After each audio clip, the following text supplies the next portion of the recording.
Hello, folks. This is another edition of my show, The Stuart Doll Show, coming to you live from Winnipeg, Manitoba, Canada, where it is a relatively cool spring day.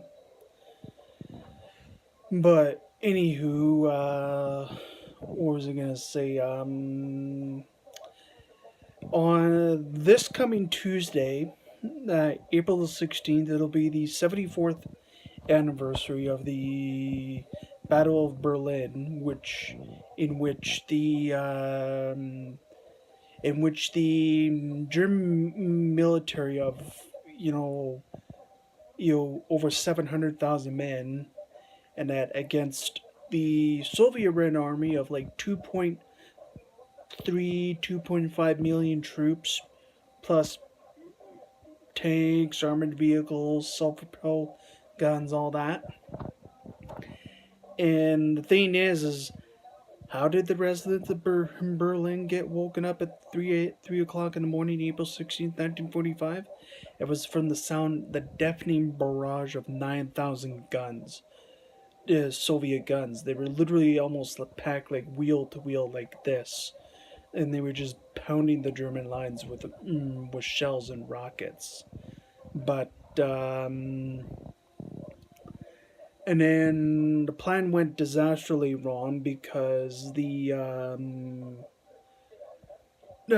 Soviet Red Army tried to bring up 133 searchlights to illuminate the ground for the Soviet forces, but the plan went disastrously wrong because of thick fog and mist. So it pretty much blinded the Red Army soldiers, unfortunately. But anywho, the point I'm making on this historical fact, and this is a part of my show, the Stuart Doll Show. I don't just talk about sports and current news and politics and that. I also talk about different historical events. And the Battle of Berlin was probably some of the most brutal and bloody fighting in the history of warfare, because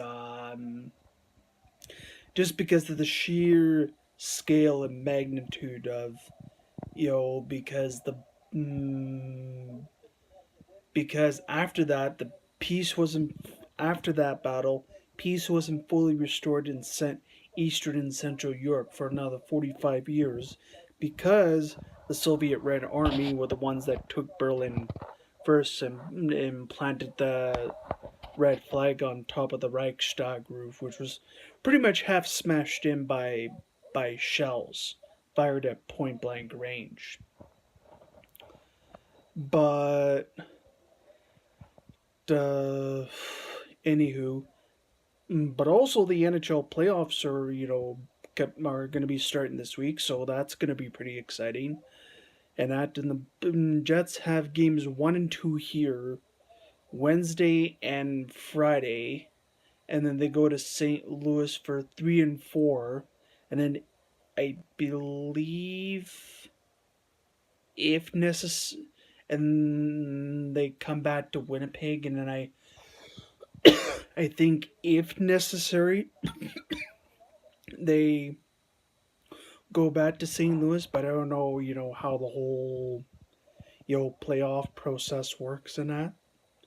But you know, I think some of the key facts that the Jets really need to not do is they need to minimize the unnecessary penalties that'll come back to haunt them and bite them in the proverbial arse.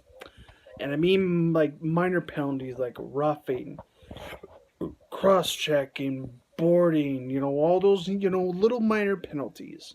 If the Jets don't take any minor penalties, then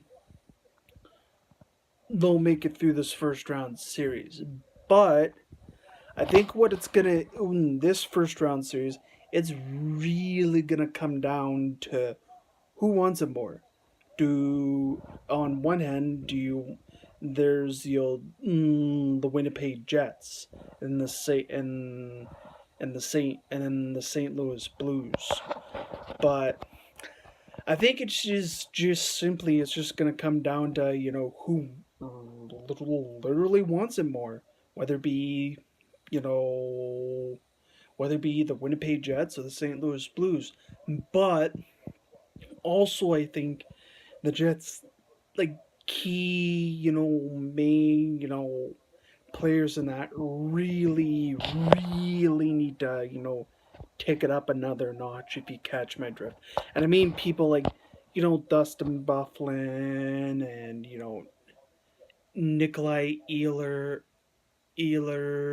and all those top play all those good main staple players that I know that we all know can do well as long as they don't take the minor unnecessary penalties, but other penalties which are unnecessary, like fighting, or say if somebody gets a game misconduct, which means basically you're in the 5 minute game misconduct, which basically means you're in the box and you're basically gone. But during the NHL playoffs, the officials are really going to be watching for shots to the head because you know the thing is like I understand like hockey's a very physical sport. It's a very physical, hard, demanding sport, but sometimes if you're going in for a check, you don't have to lean in with your shoulder, or whatever, to the person's head, because like it's really unnecessary. You know what I mean? Mm, but anywho, so it's really gonna simply come down to whoever wants it more. And that, what else? Also, what else? I don't think there's other than that. Also, I don't know for you people that may be on YouTube that maybe say here from Winnipeg or whatever. You guys probably heard on the news that the Red River is already crested at Fargo. So that means that cresting at is going to be coming right towards straight for Winnipeg, which means sooner or later, people that live along the Red or Assiniboine River are really gonna have to start. How do I put it nicely? Sandbagging, to put it nicely. But anywho, what else? The one thing that I really enjoyed about the Hall of Fame ceremony is I enjoyed all the inductees into the WWE Hall of Fame. D-Generation X, the Hart Foundation, and that. Um, but also, like it was a really it was a really good Hall of Fame ceremony. Despite, if you people that are on YouTube probably heard that Bret the Hitman Hart was tackled by some, pardon my language, like complete idiot that decided to just go, oh wait, I'm gonna go in the ring, I'm gonna tackle Bret the Hitman Hart.